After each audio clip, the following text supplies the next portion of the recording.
definiendo un poco, ya vamos a entrar un poco más en lo que habla a soldadura, criterios de soldabilidad, qué es un material base, qué es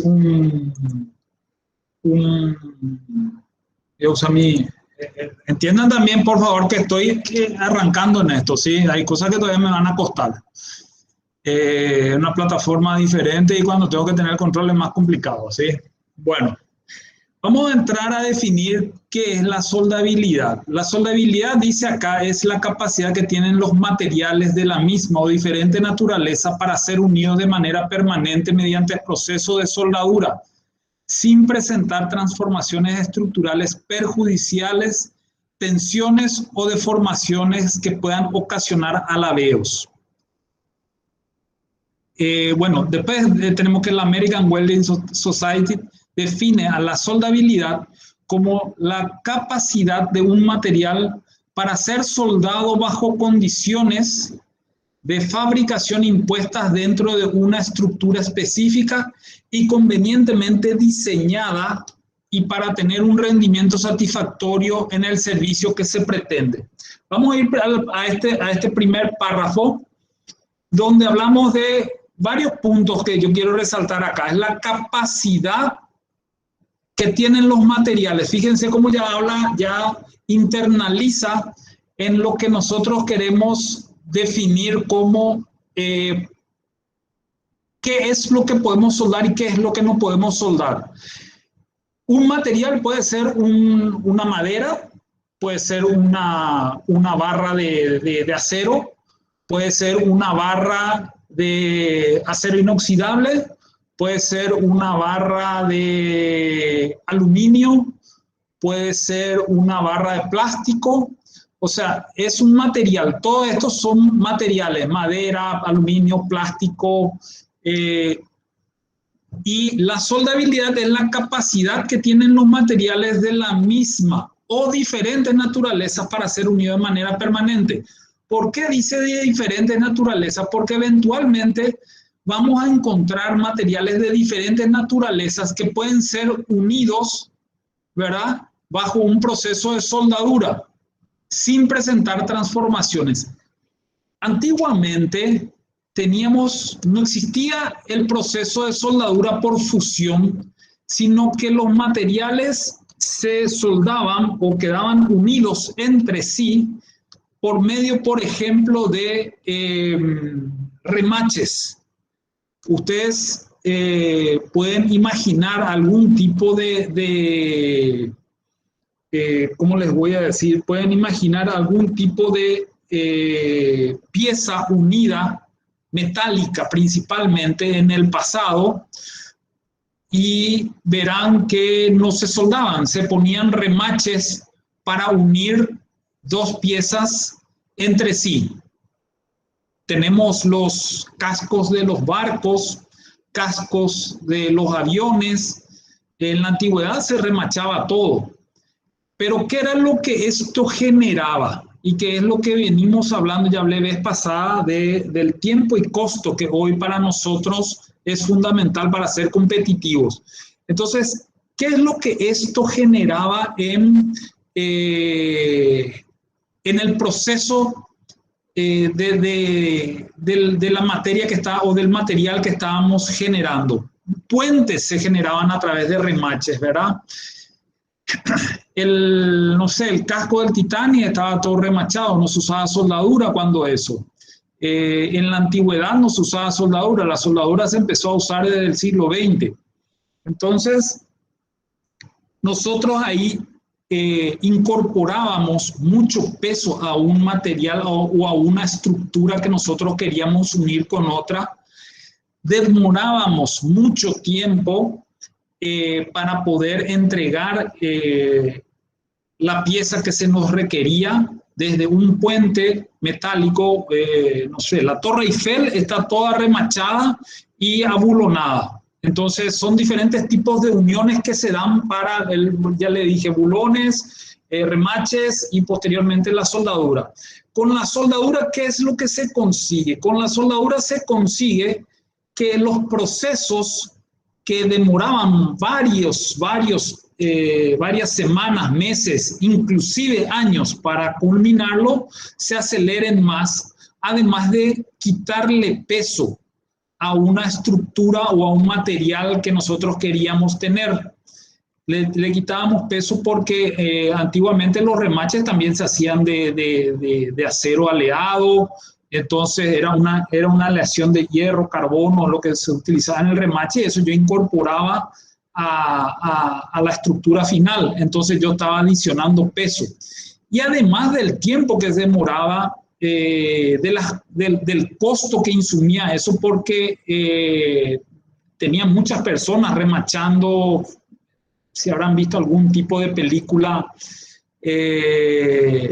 antigua, podrán ver que cuando se hacían los edificios, principalmente en los Estados Unidos, generalmente lo que se utilizaban para unir las piezas, las estructuras, eran remaches. Fíjense que sacaba con una pinza hirviendo, se adhería, se hacía pasar entre dos piezas que yo quería unir, se hacía pasar así, y del otro lado se le golpeaba y se le hacía también un cabezal del otro lado. Entonces ahí quedaban unidas las piezas. Bueno, todos esos procesos llevaban mucho tiempo, insumían tiempo, personas, peso a la estructura. Bueno, y con el tiempo eso fue evolucionando, por eso es que hablamos principalmente de que sean unidos de manera permanente, dice, mediante procesos de soldadura, sin presentar transformaciones estructurales perjudiciales, tensión o deformaciones. Las tensiones vamos a verlo más adelante. Pero también la American Welding Society define a la soldabilidad, como ya les dije, como la capacidad de un material para ser soldado bajo condiciones de fabricación impuestas dentro de una estructura específica. ¿Qué es lo que quiere decir? Es que la AWS define un proceso de soldadura. Yo quiero hacer un tanque. Un tanque tiene su proceso constructivo, y dentro del proceso constructivo, que abarca desde el tipo de material que voy a utilizar, también incluye el proceso de soldadura que voy a utilizar y los controles que le voy a hacer a ese material que voy a generar. Bueno, vamos a ir avanzando porque después les quiero comentar el caso que tuvimos del incendio en Petropar y cosas así que podemos ir ampliando más, ¿sí? ¿Cuáles son los factores que afectan a la soldabilidad en general? Y acá vamos a entrar a hablar más de lo que mencioné en el slide anterior. Para determinar mejor la soldabilidad es necesario efectuar varias suposiciones, ¿sí? El material para soldar es satisfactorio para el uso que se pretende. Es fundamental eso. Yo no puedo pretender soldar dos piezas con naturaleza diferentes para un fin único. O sea, yo no puedo tener una pieza A, una pieza B totalmente de otro acero, madera, y proceder a un proceso de soldadura, porque eso nunca se van a tener un comportamiento único. La misma cosa ocurre si yo tengo un hierro galvanizado, estas cañerías galvanizadas que se usaban antiguamente, ¿verdad?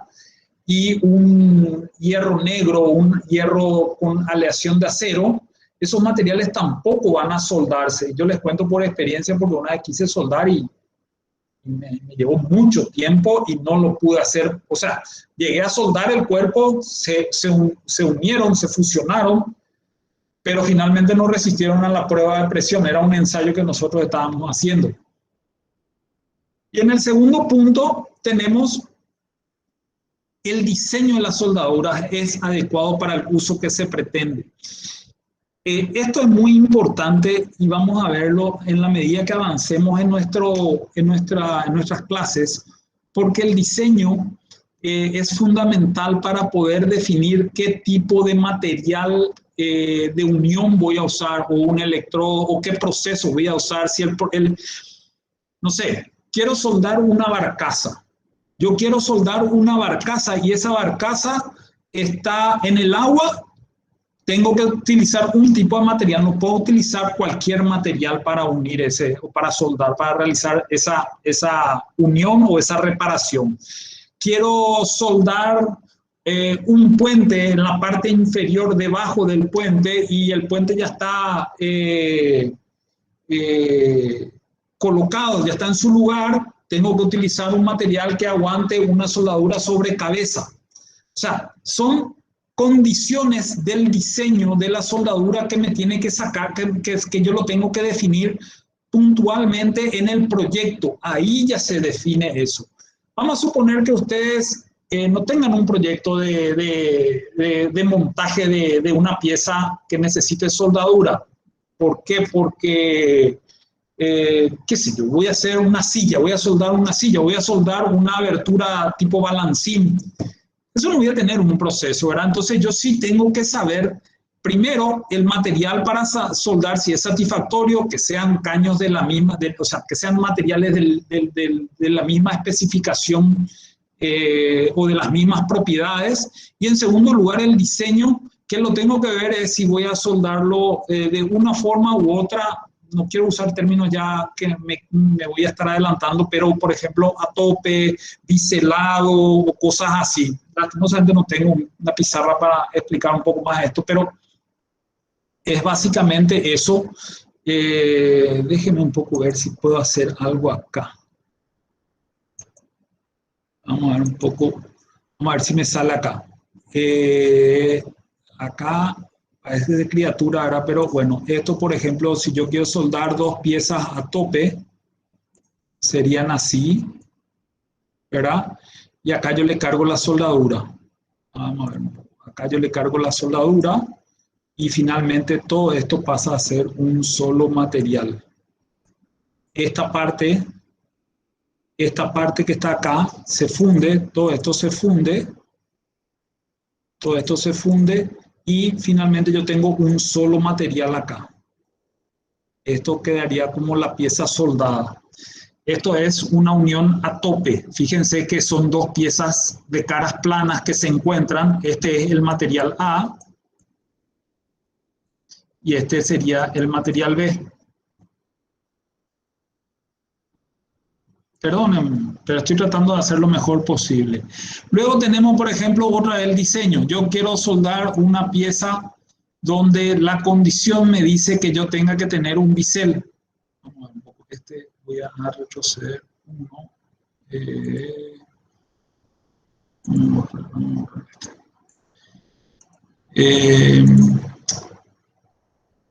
Complicado es. Voy a tener una estructura así, un borde así y después así. Esta inclinación más o menos a 45 grados, si no me temblaba el pulso y lo hacía bien, iba a estar bueno, ¿verdad? Ahí ya más o menos salió. También voy a cambiar un poco el color para que veamos esto va a ser la soldadura. Wow, no sé dónde fue ese, ¿por qué vino trajo de ahí? Un ratito, por favor.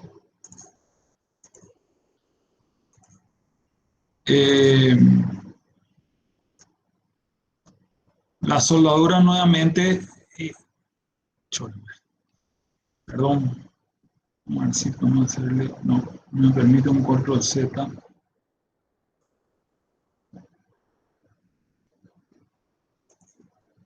Bueno, vamos a intentar otra vez.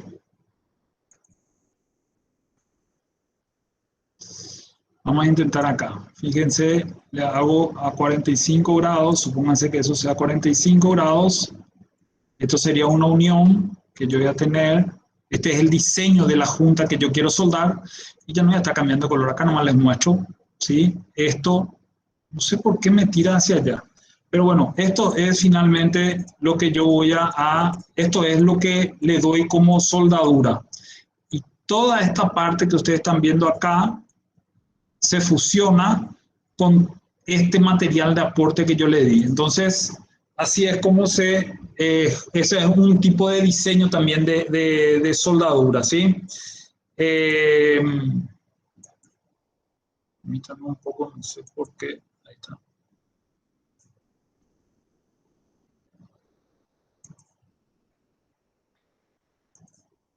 Bueno, Vamos a traer el puntero.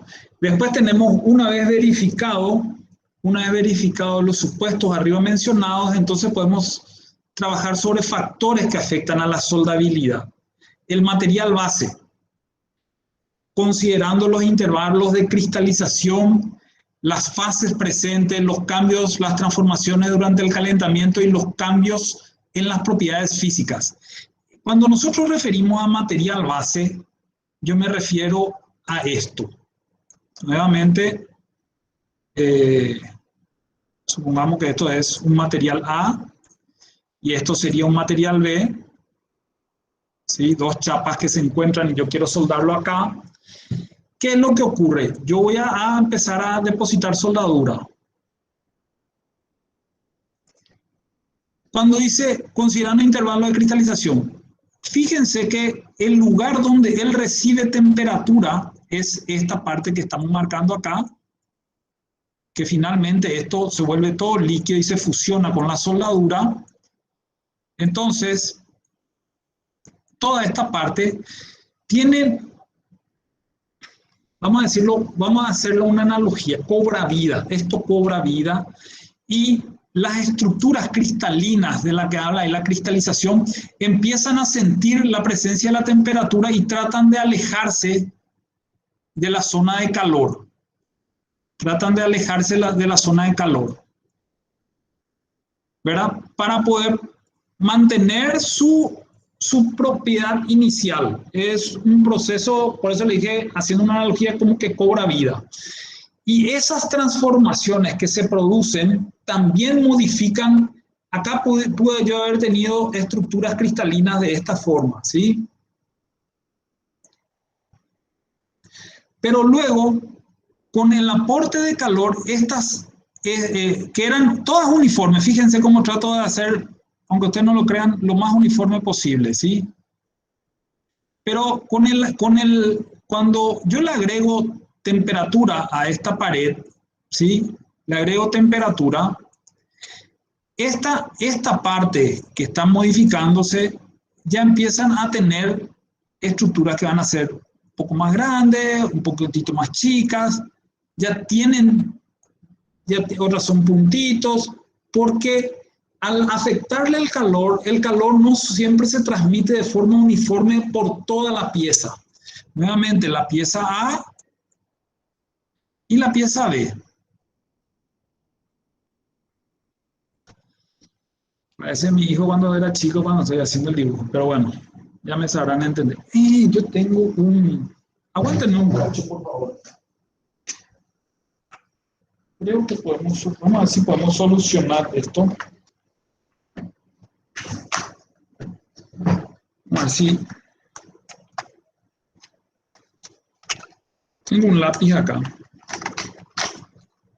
de la máquina, pero no sé si me va a permitir.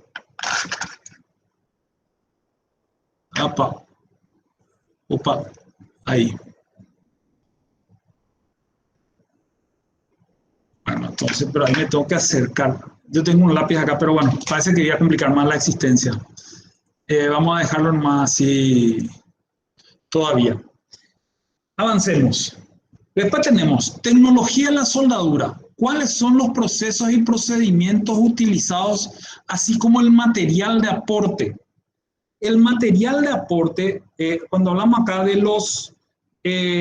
cuáles son los procesos, voy a usar un proceso de soldadura eléctrica, soldadura autógena, diferentes tipos, una soldadura, vamos a ver en la siguiente clase los diferentes procesos de soldadura y el procedimiento a utilizar como el material de aporte. Fíjense que ahí ya habla de material de aporte.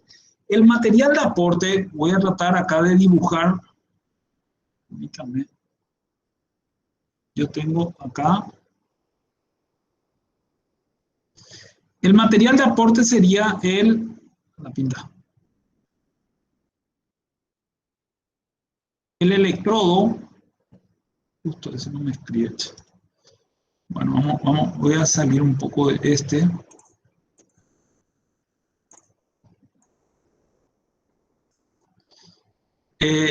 El electrodo sería una varilla más o menos así, que por dentro tiene un alambre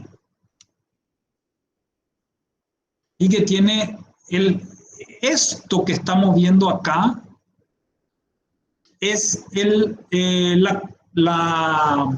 sería el recubrimiento que una vez que le dé calor, este recubrimiento también este recubrimiento se comporta como un todo. El alambre es el que genera la diferencia de tensión y hace que los electrodos salten de un punto a otro. Se calienta, este alambre se calienta, pero empieza a consumir todo esto que estamos viendo acá por fuera del alambre, que es el recubrimiento que tiene el electrodo. Entonces, por ejemplo, este es el material de aporte, el electrodo y todo lo que le cubre que yo estoy entregando como aporte. Cuando empezó el proceso de soldadura a utilizarse, soldadura eléctrica a utilizarse, el electrodo constaba solamente de la varilla esta que tenemos acá. Esa varilla no tenía el recubrimiento. El recubrimiento se fue dando a lo largo del tiempo para dos razones fundamentales. Uno es darle estabilidad al arco que se formaba, porque vamos otra vez a poner acá, sacar este de acá. Permítanme ahí.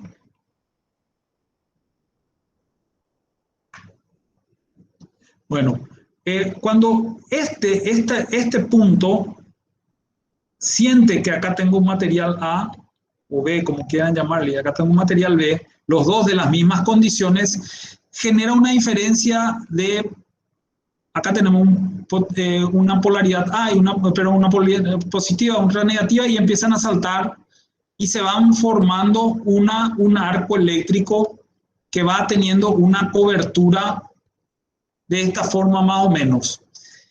Este salto de electrones genera una temperatura muy elevada en esta zona y esa temperatura, permítanme, vamos a sacar esto más acá, esa temperatura elevada hace que se fusionen estas partes. Estas partes se vuelven todas líquidas y esto va generando finalmente una zona de alto calor, una pileta, donde este recubrimiento del electrodo pasa a formar parte también del material fundido, que es el elemento fundente. Y eso genera también las propiedades finalmente que va a tener este cuerpo acá. Si esto mismo yo lo traslado acá, finalmente quedaría así, ¿verdad? Una vez soldado, quedaría así como un solo cuerpo, ¿verdad? Esto ya no tendríamos, vamos a borrarle, vamos a tratar de borrar un poco vamos a tratar de borrar a la punta. Bueno, no se puede, pero vamos a hacerla más simple, vamos a borrar esto, así. Yo tendría ya, bueno, espérenme porque se me fue acá ¿qué es lo que yo tendría acá? Yo tendría así, vamos a suponer, vamos a empezar por al revés. Esta es la soldadura y acá tendría el material A y el material B unido ya. Este es el lugar donde se produjo la soldadura. Entonces, ahí se procede a tener un material único. Este elemento de unión, que finalmente es la soldadura o el cordón de soldadura, debe representar lo más que se pueda a este material A y a este material B, que tienen condiciones similares de base, ¿verdad? O sea, las mismas propiedades físicas y químicas, de forma que por eso es estos elementos, este fundente, este material que recubre el alambre, es el que aporta esa unificación de material finalmente, ¿sí? Bueno, forma y tipo, me quedé después, ya hablamos del material base, tecnología de la soldadura, cuáles son los procesos y procedimientos utilizados, así como el material de aporte, El material de aporte, entonces dijimos que es el electrodo, ¿sí? Y forma y tipo de construcción, restricciones y rigidez y espesor del material. Forma y tipo ya vimos, ¿verdad?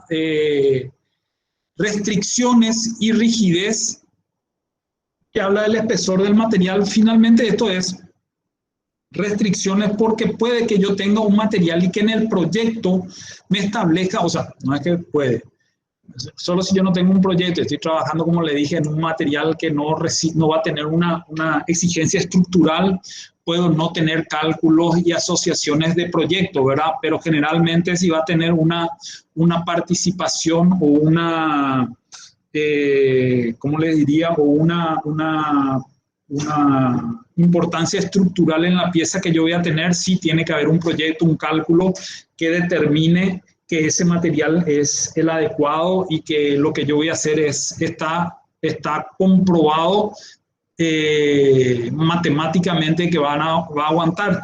Y ese proyecto me va a generar, me va a decir cuáles son las restricciones, por ejemplo, que van a tener. ¿Cuál es la rigidez que va a alcanzar de acuerdo al espesor del material que voy a tener? ¿Verdad? Luego tenemos propiedad y requerimientos de la Unión. Refiere a las normas utilizadas. Yo, por ejemplo, si quiero hacer un tanque de combustible, me tengo que referir a una norma. Si voy a hacer una pasarela, ¿qué es una pasarela? Es esa tipo la ahora tan comentada de Ñuguazú, me tengo que referir a una norma que me indique el proceso de construcción, de calificación, de clasificación, no sé si dije de control, ¿verdad? De la pieza a ser entregada, ¿sí? Si yo voy a hacer un puente donde van a circular vehículos, tengo que referir a otra especificación, a otra norma. Entonces, cada propiedad, cada requerimiento que yo voy a tener está referido a algo que garantice el producto que yo voy a entregar finalmente. O sea, la soldadura, con todo esto lo que les quiero decir no es un tema que lo tenemos que tomar a la ligera, sino que también al formar parte de un todo estructural, es un elemento o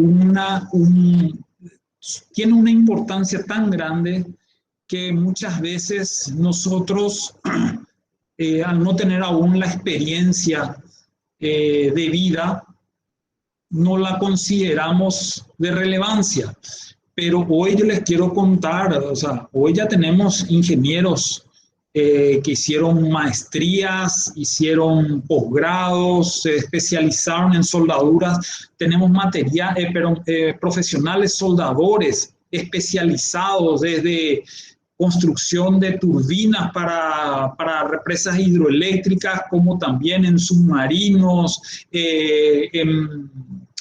¿cómo se llama? En transbordadores espaciales. O sea, todos tienen le dan la importancia de vida, ¿sí? Pasamos ahora a causas de las tensiones y deformaciones. Vamos a sacar esto de acá. Vamos a ocultar esto. Causas de las deformaciones, de las tensiones y deformaciones en la soldadura. El ciclo térmico. Bueno, los procesos térmicos, tales como el corte o la soldadura, se caracterizan principalmente por llevar asociados el calentamiento de las piezas que se ven involucradas en los mismos. Repito, dice que los procesos térmicos tales como el corte o la soldadura, cuando hablamos del corte, yo tengo nuevamente, voy a referir mucho a este ejemplo, ¿sí? A este diseño. Este es el corte, ustedes lo ven, tienen un bisel acá, el otro podría ser así, a tope, ¿sí? Puede ser, otra forma puede ser solapado, ¿verdad? Y yo tengo otro acá, entonces yo sueldo acá y sueldo acá, en este caso yo sueldo acá, en este caso sueldo acá, Entonces, dice que los procesos térmicos, tales como el corte y la soldadura, se caracterizan principalmente por llevar asociado calentamiento de las piezas que se ven involucradas. Como les dije hoy, esta pieza se empieza a mover así. ¿Por qué? Y porque la estructura cristalina o molecular que existía acá, al sentir la presencia de la temperatura, empiezan a sufrir transformaciones, ¿sí? Este podía haber estado, tal vez si sin calor, tenía esta forma, pero cuando le aplicamos calor, esto empezó a crecer y cada vez crecen más, ¿verdad? Y van a medida que finalmente vuelven a ser normalmente donde menos calor reciben. Entonces, estas son las transformaciones asociadas a la temperatura o al calentamiento de las piezas que se ven involucradas. En el siguiente punto dice, además de lo elevado de la intensidad de dicho calentamiento, el hecho de que este sea no uniforme tiene especial relevancia en la aparición de procesos, en la aparición de los efectos no deseados que acompañan a todos los procesos. Como dije también anteriormente, el calentamiento que sufren estas piezas no son uniformes. Esta pieza puede sufrir, inclusive esta pieza puede tener una deformación diferente a esta pieza. O puede ser que las dos piezas sean del mismo lote, del mismo material, y vamos a llamarle también, yo corté nomás, ¿verdad? Pero esta pieza finalmente se va a comportar, no tiene una especificación que me ayude a darle una temperatura o un proceso de soldadura, ya sea por el espesor de la chapa, ya sea por el tipo de aleación que tiene esa chapa. Entonces, toda esa modificación o todo ese calor que yo le estoy aportando hace que todas estas estructuras, estas microestructuras que tienen acá, se comporten de manera diferente durante el calentamiento, no generando un calor uniforme o un calentamiento uniforme porque se desplazan de forma diferente. En las zonas cercanas a la fuente de calor, el aporte térmico, estamos hablando de esta zona, ¿sí? Todo esto que estamos acá refiriendo, el aporte térmico dice, consigue elevar por encima de 1000 grados, inclusive estamos hablando a veces de 2500 o 3000 grados centígrados, dependiendo del espesor de la chapa, lógicamente, y del tipo de soldadura que yo vaya a realizar. Después, durante el enfriamiento, el calor es conducido al resto del conjunto. O sea, si yo le aplico calor acá, cuando esto empieza a enfriarse, nuevamente las estructuras van adecuándose ya a la nueva propiedad, porque este adquirió un tamaño diferente, si bien ya forma parte porque ya se fusionó con el material de aporte y todo esto, estas generan nuevas estructuras o microestructuras que a medida que se van alejando de la zona de calor, dice acá, a medida que se van alejando van teniendo un cambio volumétrico, durante el enfriamiento es conducido al resto del conjunto, o sea, estos se van enfriando, pero si pasamos al siguiente punto, este calentamiento local y el posterior enfriamiento constituyen lo que se denomina ciclo térmico de la soldadura. O sea, fíjense, y provoca cambio volumétrico, como le dije, este tenía un tamaño, este finalmente probablemente ya tenga el tamaño original en este último punto, porque el calor ya no le afectó, entonces no se modificó estructuralmente o sus propiedades no fueron modificadas. Y esto hace que se generen, responsable dice de la aparición de tensiones, se generan tensiones de deformación tanto térmicas o temporales como residuales o permanentes. O sea, todo proceso de soldadura implica una modificación o una deformación o una incorporación de tensiones residuales. ¿Por qué hablamos de tensiones residuales? Porque son estructuras que, hablando mal y pronto, se modifican tanto, que quedan tan expuestas, ¿verdad? Y esto se da generalmente en la zona en las zonas ¿cómo les voy a decir? En los extremos, en las aristas, me viene el nombre ahora. Acá en los puntos, discúlpeme, no me viene el nombre ahora. Eh, Acá se generan las principales tensiones, siempre se dan en los extremos, ¿verdad? Y esas tensiones luego en el proceso de enfriamiento quedan como residuales ahí, quedan ahí como presas. Y vamos a ver más adelante que esas tensiones también, yo tengo que generar un alivio de esas tensiones o a lo largo de la vida útil de esa pieza, puedo tener problemas que finalmente desemboquen o en una no conformidad de esa soldadura o en un rechazo, o si fue aceptado y pasó un control de calidad, posteriormente pudo haberse generado ahí un daño eh, estructural, ¿verdad?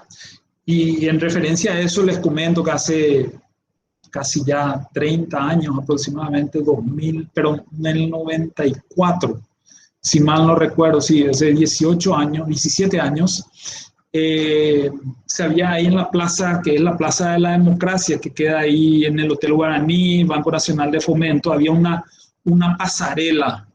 Esa pasarela, por ejemplo, se dio, colapsó porque se hizo un festival el 14 y 15 de mayo, se hizo un festival y esa pasarela fue construida bajo normas de pasarela, o sea, la gente debía circular por él y no quedarse. Lógicamente, dentro del proceso constructivo, y estuve muy de cerca ahí, inclusive me fui con un especialista, yo estaba empezando ahí mi vida profesional, me fui con uno de las personas, con uno de los profesionales que yo creo que más sabe de estructuras o de la parte metal mecánica o metalúrgica, que es el ingeniero Walter Bogarín, creo que ya se jubiló ahora de la facultad, pero es un capo el tipo. Y estuvimos, él me estaba enseñando cuando estábamos recorriendo la pasarela que colapsó el día anterior, me estaba mostrando todo lo que hay que cuidar, y él fue profesor mío acá en la facultad, me estaba mostrando todo lo que hay que cuidar en un proceso de soldadura y bueno, él me estaba explicando de por qué se fisura, por qué las tensiones hay que aliviarlas, por qué todo esto. Después entramos a analizar el proceso el procedimiento utilizado en la soldadura, todo eso estaba bien. Las normas que se utilizaron, era una norma española, creo, si mal no recuerdo, que fue aprobado por el propietario, que en ese caso era la Municipalidad de Asunción, y las normas indicaban un tipo de procedimiento de soldadura. Eso fue utilizado, pero colapsó porque no se previó que él funcione como una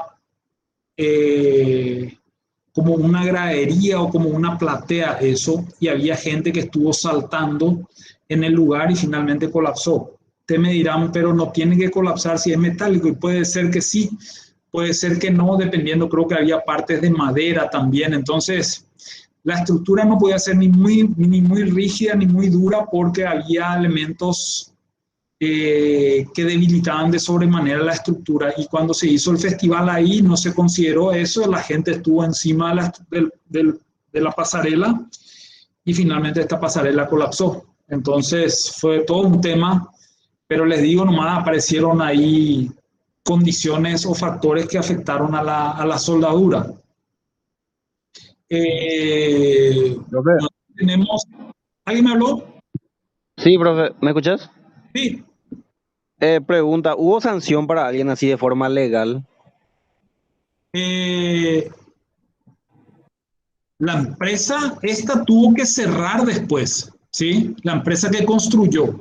Eh, se llegó a demostrar que se respetaron todas las normas de procedimiento y constructivas, pero el daño a la imagen de la empresa que construyó fue muy grande, muy importante, ¿verdad? O sea, eso es algo que tenemos que es buena tu pregunta, porque eso es algo que nosotros tenemos que tener en consideración. Como le digo, si a mí me piden para hacer, eh, voy a saltar un poquitito y permítanme, ¿verdad? Hablar, por ejemplo, de estos tanques este tanque que se incendió en Petropar la vez pasada. Ese tanque no iba a ir más de donde estaba. Lo que se tenía que evitar era justamente que eso se expanda o el fuego por algún tipo de fuga o algún tipo de pérdida que haya en otras instalaciones en los alrededores, por ahí haya se amplíe el incendio, pero eso no iba a explosionar, no iba a tener una explosión. Lo que iba a ocurrir es lo que ocurrió, se fue consumiendo todo el alcohol que había ahí dentro hasta finalmente apagarse, ¿verdad?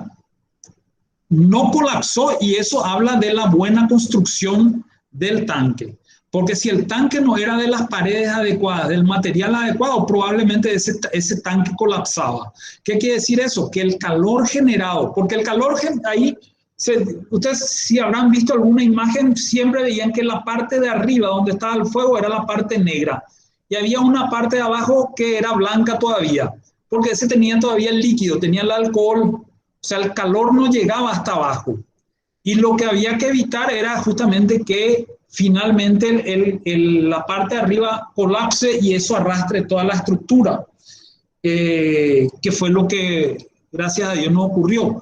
En aquel tema de la pasarela, y esto voy a ir a las Torres Gemelas, ¿verdad? Disculpen que salte, pero es difícil y agradezco que me interrumpan, hablemos porque es difícil hablar mirando un monitor y parezco eso loco acá yo solo, gritando y hablando, ¿verdad? Entonces me disculpan, ¿verdad?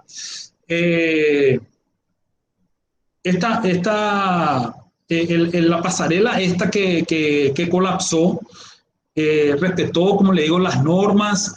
Hubieron sí defectos de soldadura, sí hubieron defectos de soldadura, pero los defectos no hacían que colapse o que necesariamente puedan provocar un colapso. Yo le estoy hablando hace 30 años atrás, los controles de calidad no eran los que hoy tenemos, las informaciones, los proyectos, los procesos, la fiscalización no era lo que hoy se tiene, entonces se pudieron tal vez saltear muchos inconvenientes que hoy no ocurrirían, ¿verdad? Pero bueno, ocurrió.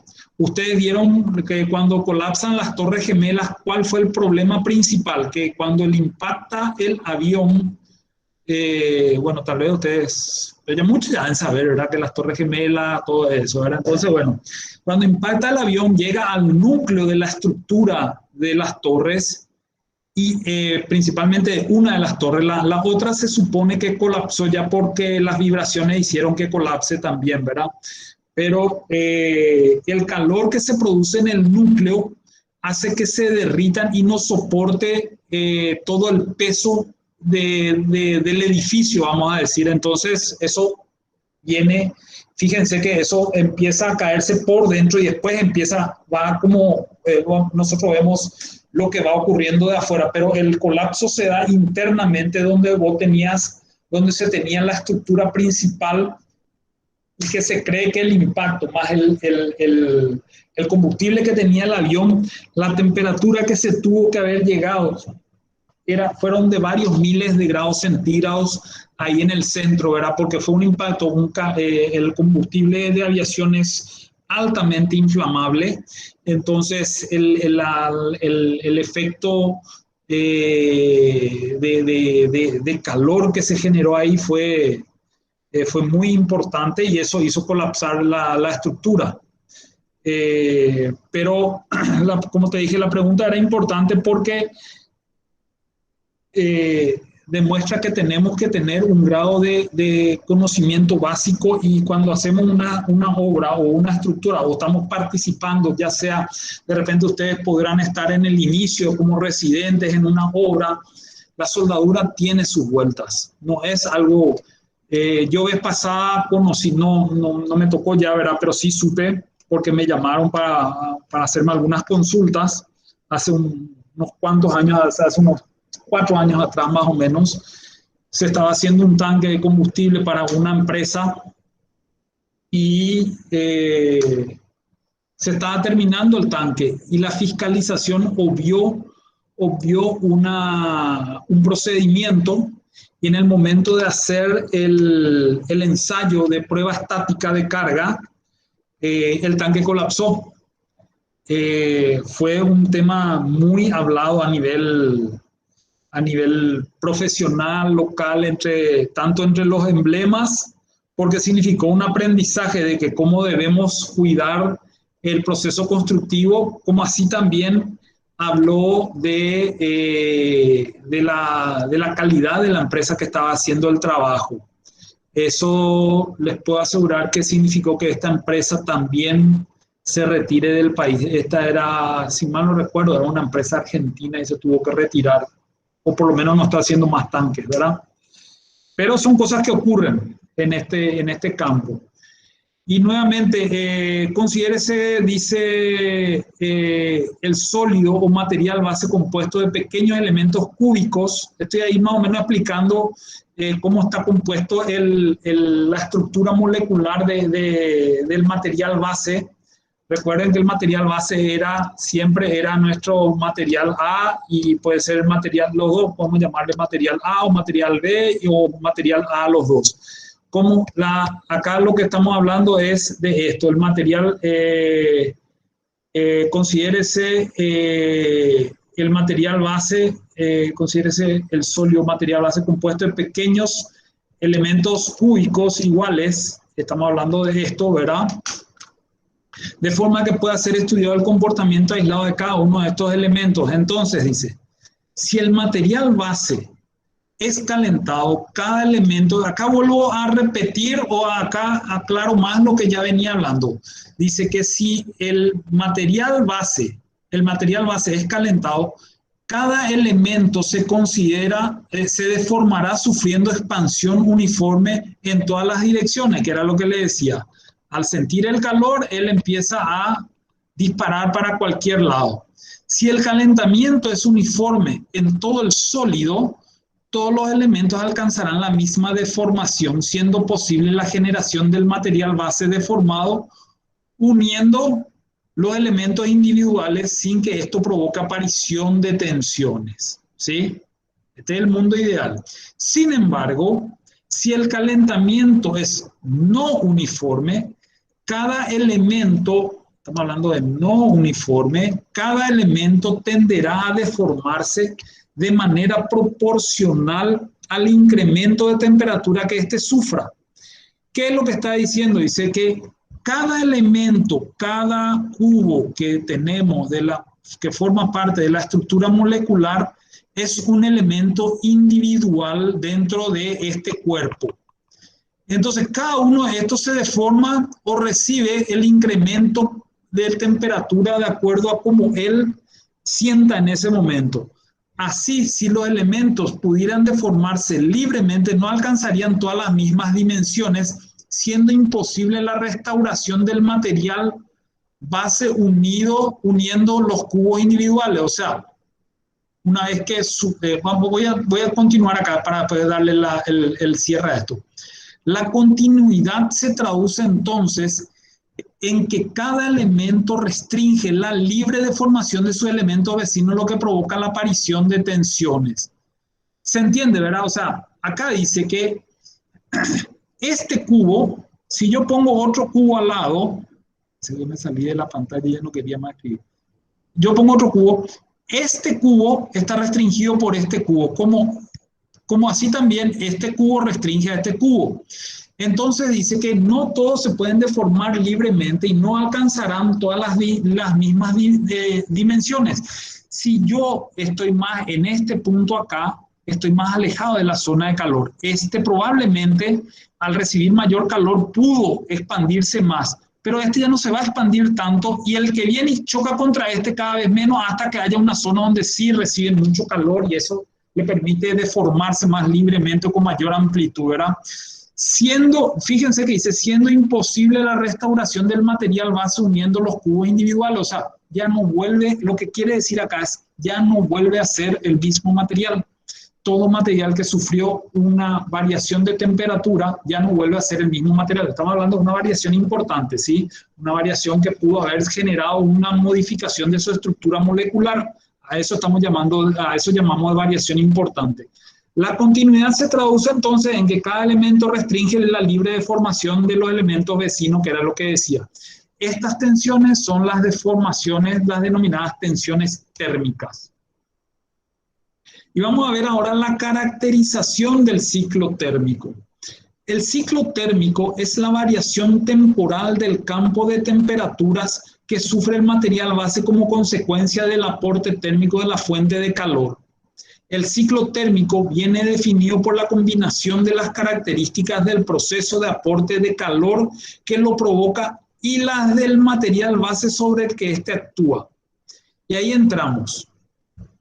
El proceso de aporte de calor, ¿qué quiere decir? Es el tipo de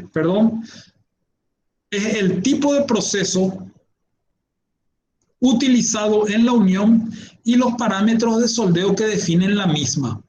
Determinan la cantidad de calor aportado a la pieza. El proceso de aporte de calor es entonces el tipo de proceso utilizado en la unión y los parámetros de soldeo. Esto vamos a ver en la siguiente clase, la secuencia de soldadura, cómo se van dando, cómo tenemos que trabajar para que el aporte de calor sea lo más uniforme posible, que no afecte tanto ni genere una deformación tan grande.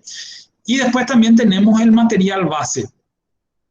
El material base el material base, el material de que esté compuesto y la geometría del mismo tienen relevancia de cara a caracterizar el flujo de calor en el sólido.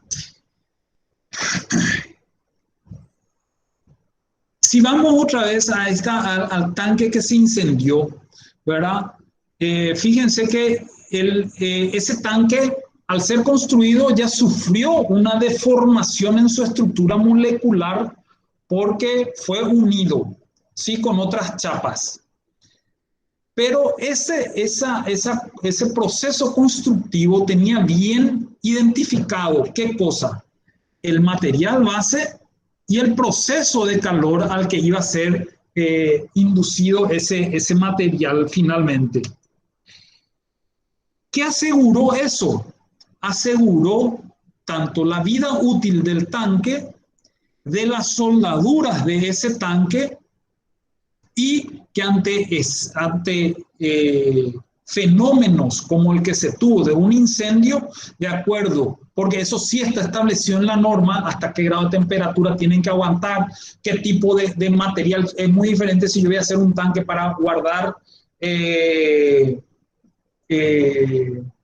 aceite o voy a guardar combustible líquido, si yo voy a guardar, no sé, agua.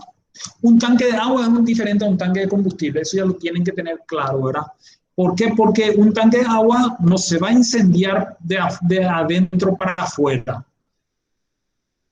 Sí, el proceso generalmente ocurre afuera. Puede ocurrir afuera también, pero ocurre adentro. ¿Puede ocurrir afuera? Claro que puede ocurrir afuera, pero para eso se tiene todo el sistema de control de incendio y, como ustedes habrán visto en las imágenes, los otros tanques estaban siendo regados permanentemente para enfriarlos y que no sufran modificaciones. Bueno, eso es generalmente lo que se dio en el ciclo térmico, que se aseguró de que el tanque finalmente resista un cambio brusco o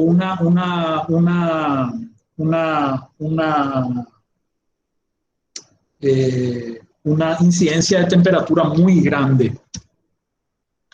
Y finalmente vamos a tener entonces las tensiones térmicas y las tensiones residuales.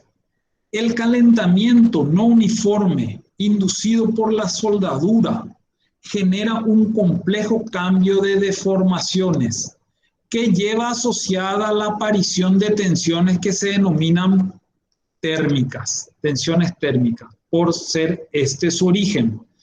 Estas tensiones se ven influenciadas por la dependencia de las propiedades del material con la temperatura. Como les dije, nosotros cuando vamos a hacer un tanque debemos ver qué tipo de material voy a utilizar. ¿Y quién me dice qué tipo de material voy a utilizar? Me lo dice la norma de construcción. La API 650, para el caso de tanques, tanques nuevos, me indica qué tipo de material tengo que usar para cada dimensión de tanque, ¿sí? Como límite de esta dependencia se puede destacar el hecho de que las tensiones en el baño de soldadura son cero debido a que el metal fundido no tiene capacidad portante. Vamos a hacerle un dibujo acá rápido. El baño de soldadura es el que se produce acá. Acá. En esta zona, esta es la zona de baño de soldadura. Acá es donde cae toda la soldadura que si yo tengo acá un electrodo, voy generando un arco. Entonces dice, como límite de dependencia se puede destacar que el hecho de que las tensiones en el baño de soldadura son cero debido a que el material fundido no tiene capacidad portante acá. Solamente tengo líquido. No tengo ya todo lo que tenía que huir, huyó y lo que quedó ya quedó atrapado y se volvió líquido. Entonces, por eso que le dice no tiene capacidad portante, él ya no puede desplazarse, queda ahí atrapado. ¿Sí? Queda atrapado, genera una tensión térmica. Correcto. Las tensiones residuales. En general se definen tensiones residuales como aquellas que permanecen en el dominio cuando desaparecen las solicitaciones sobre él existían, perdón. ¿Qué quiere decir eso? Que cuando desapareció acá la incidencia del calor, se empezó a enfriar esto, me generan, son tensiones que permanecen aún cuando el calor o yo ya enfrié toda la chapa. Y esas tensiones son las que generalmente son las más peligrosas. Estas tensiones residuales, consecuencia de la soldadura, corresponden, dice acá, al grupo de aquellas que se producen a nivel macroscópico, como las originadas en ciertos procesos mecánicos y todas aquellas asociadas a procesos donde haya un cierto nivel de tensiones que provoque la aparición de deformaciones permanentes. Frente a estas, las que se originan a nivel microscópico son las que tienen su origen en las transformaciones del material. Entonces, tenemos dos tipos de tensiones, las térmicas y las residuales. Las térmicas son las que se producen cuando yo genero una variación de temperatura y aparecen deformaciones en las zonas, perdón, yo estaba señalando acá, en esta zona, ¿verdad?, donde se van generando. Y finalmente las tensiones residuales son cuando desapareció el aporte de calor, la temperatura del cuerpo se enfrió, pero permanecen las tensiones debido a aquella que le dio origen, en el caso de las temperaturas, ¿verdad? Eso es lo que tenemos. Y ahora, para terminar ya, ¿verdad? Ya estamos llegando a nuestro tiempo. ¿Qué es soldadura? Soldadura es un procedimiento por el cual dos o más piezas de metal se unen por aplicación de calor, presión o una combinación de ambos. Presión, como le dije, a veces se usaba, cuando se usaba el remache o se usaba un bulón, se juntan, se unen, y el calor es cuando yo fundo dos piezas y las hago una y las uno a través de ese electrodo que utilicé como elemento de aporte para fundir la pieza, con o sin aporte de otro metal, ¿sí? Llamado metal de aportación, y cuya temperatura de fusión es inferior a la de la pieza que han de soldarse. Este tiene una temperatura de fusión inferior como para que él pueda justamente unirse a la pieza a ser soldada. Soldar entonces consiste en reunir las partes integrantes de una construcción asegurando la continuidad de la materia entre ellas, entendiendo por continuidad no solo la de carácter geométrico, sino la homogeneidad en el tipo de las propiedades. Si yo uno dos piezas y esta pieza forma parte de un puente, por decirlo, o vamos a hacer la chapa de un tanque, yo tengo mi tanque de combustible, recuerden, vamos a borrar un poco voy a hacer más o menos un tanque acá.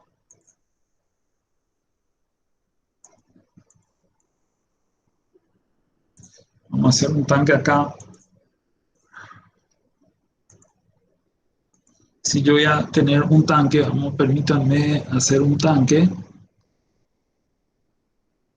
Entonces, fíjense que este está unido por chapas.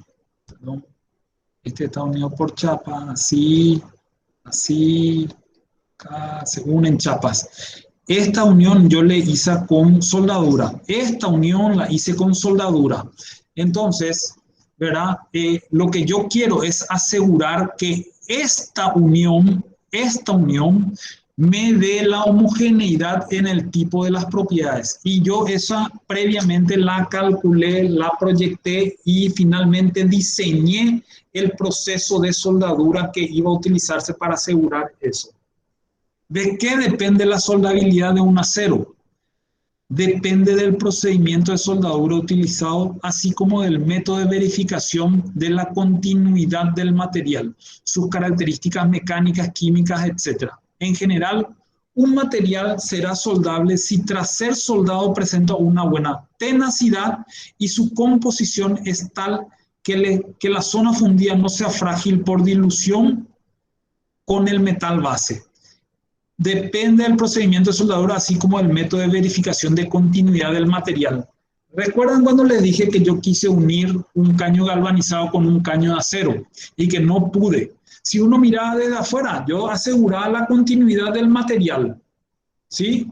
Pero en el momento de la verificación de esa continuidad, cuando quise verificar, no conseguí que pase la prueba. Una simple prueba de presión para que no haya fuga, no me aguantó esa soldadura. Entonces yo aseguré la continuidad. Si yo miraba de afuera, era un solo cuerpo, feo, pero un solo cuerpo, un galvanizado por otro lado, un caño negro por otro lado, un caño de acero por otro lado. Pero cuando yo le metí presión a esa cañería como para ver si es que funcionaba la soldadura, parecía una regadera, ¿verdad? Por todos lados salía el agua. Entonces no aseguré la continuidad del material en términos de verificación. Y eso básicamente vamos a mantener. Permítanme entrar otra vez acá. Dejar de compartir. Vamos a ver un poco. Ahí ya les veo otra vez a ustedes. Bueno, entonces eso es lo que tenemos, gente. No sé si hay algo que quieran saber ustedes. Eso es lo que tenemos. Disculpen un poco la desprolijidad, ¿verdad? Pero vamos a llegar, poco a poco vamos a ir llegando, ¿sí? Consultas. Gracias, Fiorella. Está todo claro, dice. Profe, Sí, sí, Juan de Dios. lo de galvanizado es un tubo de acero pero bañado en otro material, ¿verdad? Así mismo, así mismo. O sea, es un proceso químico entre comillas, pintura, ¿sí? Pero es otro material, es un material diferente al acero. Es un Y, profe, proceso otra pregunta. Viste constructivo. que en una parte, viste que sale, o sea, la llamada sale dispareja. Vos escuchás mucho después de lo que yo hablo. Ah, Pregunta, profe. Viste que hace rato estaba hablando de método de soldadura y en una parte era por presión. ¿Cómo es eso? y por presiones, por ejemplo, puede ser el remache. Queda unida la pieza, pero por un remache. No hay una fusión entre materiales. Son dos materiales que quedan, si yo, o un bulón, que yo uno dos piezas, están unidos. Ahí, en términos están soldados, porque puede hasta haber estanqueidad en eso. Los tanques de los silos antiguamente se construían solamente porque no admitían, el proceso constructivo no admitía soldadura. Entonces se aseguraba la estanqueidad de los silos con remaches. Y eso después con el tiempo fue modificando. O sea, todavía se hacen algunos, ¿verdad? Pero ya en otros casos se utiliza otro sistema, ¿verdad? Pero es no hay fusión, sino hay unión solamente, presión. Quedan dos piezas presionadas, unidas entre sí por un tercero, que es el elemento de unión. Entiendo, profe. Gracias. ¿Y qué sabes, Gracias. profe, del silo que se cayó hace poco? Un silo muy grande. Había un video justamente que mostraba que un silo se cayó. Vos sabés que no he visto, Kevin. Si es que tenés. ¿Y por qué cayó? Porque se vino abajo de afuera hacia adentro, fue la caída. O sea, no sé si me Y entendés. O sea, hizo esto, vamos a decir, se chupó el tanque. ¿Cómo fue? no, de la parte inferior, vamos a decirle, se abrió y se abrió, literal se abrió totalmente. Ah, Y se entonces cayó. hubo una falla en la base, en las chapas. Tal vez no se contemplaron las uniones correctas o el material era diferente. Y es buena es bueno el comentario porque el tanque que yo les conté hace 4 años más o menos, donde me pidieron apoyo, eh, ese tenía un material diferente. El espesor, cuando uno construye un tanque para almacenamiento de combustible o de cualquier elemento, agua inclusive, o para almacenamiento de cualquiera, generalmente las paredes de los tanques, el espesor de las chapas, de abajo para arriba, las de abajo tienen un espesor un poco mayor al de las de arriba, justamente porque la presión hace que las fuerzas abajo sean superiores. Probablemente en ese tanque, sin saber lo que me estabas comentando, ¿verdad? No habrá habido un buen cálculo y falló la unión, ¿verdad? Que hizo que colapse, o el material que se tenía no era el adecuado, no estaba preparado el tanque para eso. Estoy hablando sin saber, estoy tratando de elucubrar nomás alguna idea de lo que pudo haber sucedido con ustedes. Claro, se entiende. Sí. Ahí te Gracias puso en el por... chat un compañero, profe, la noticia. Y ahí está el video también dice. No vayan a complicar mucho, porque ¿cómo pues yo voy a ver ahora eso? Esperen. Hija de mil. Bueno, no sé. Si me pasan después por correo, por favor, para poder, sinceramente le digo, no me compliquen la vida, por favor, ¿sí? Háganme simple nomás. Acá, espera un poco, acá veo un chat, espera que. Chatear. Ahí está. Andrés Silguero, última hora, se derrumbó un silo de maíz en San Pedro. Ese es. Sí, ese es. Sí. Bueno, sea que tengo miedo de abrir y que se me vaya todo al mazo. Bueno, voy a mirar la noticia, ¿sí? De 20.000 kilos de maíz. ¿Sí? Voy a abrir en otro enlace. Ahí ya está. Voy a abrir en otro, voy a mirar la noticia y podemos discutirlo si les parece la próxima clase. ¿Está bien? No sé qué piensan. Sí, profe, está demasiado bien. ¿Sí? O, espérenme un poco, voy a mirar rápidamente. Vamos a ver. Explosión. Acá habla de una explosión, ¿sí? Espera un poco, la policía informó que el martes sobre la explosión y derrumbe. No registraron víctimas. Dice la explosión y derrumbe. La explosión es muy subjetiva, porque la explosión puede ser que en el momento del colapso justamente el inicio sea porque cede una de las piezas y eso. Acá tengo el video, vamos a mirar un poco. Y sí.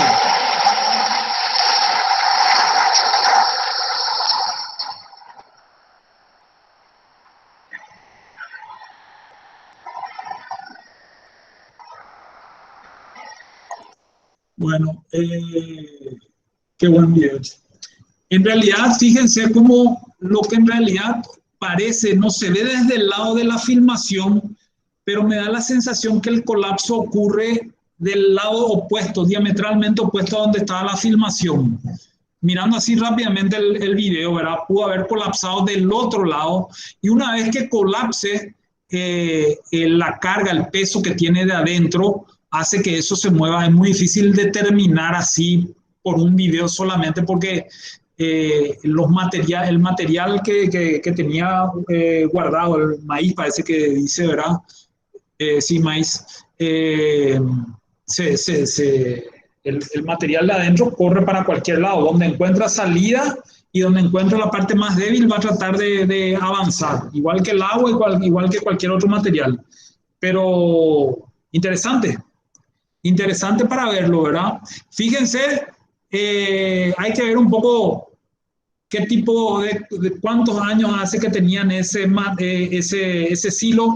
Otra cosa que es muy importante, que no lo hablamos, me parece, es el tema del mantenimiento que hay que hacer siempre. No es que hice una vez y dura toda la vida.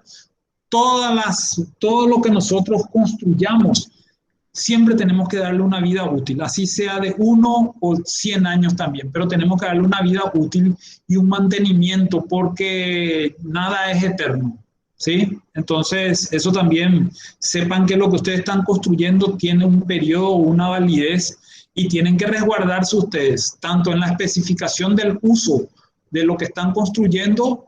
Por ejemplo, si yo hice un tanque que me dijeron para agua y después el tipo quiere cargar combustible, no señor, yo hice que era para agua.